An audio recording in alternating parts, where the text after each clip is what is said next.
ไปหานักแสดงคนหนึง อะไรเจ้านี่ แนะนำเบื้องหลังหนักก้องซื้ออย่าง คอยซื้อว่าเจมส์เด้อติดตามได้ มีบทอย่างในเรื่อง ซากคอยเนาะจะมีบทคือแบบ มีกว่าลืม นักแสดงว่าทองบท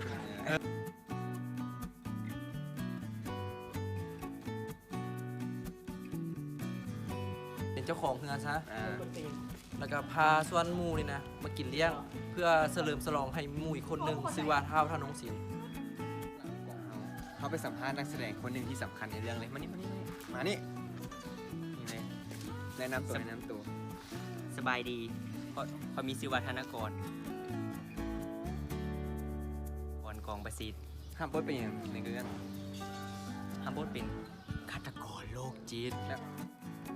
แบบอารมณ์ประมาณไหนในเรื่องนี้แต่มีบุคลิกแนวไหนหรือว่าเป็นแนวไหน อารมณ์ว่าคอยเคยมีบุคลิกนี้มาก่อน เป็นตัวเองใช่ไหม มันเป็นตัวคือมันก็คือก็เป็นตัวเองเลยที่เคยเป็นมาก่อนแล้ว ตัวเองเป็นลูกทิศ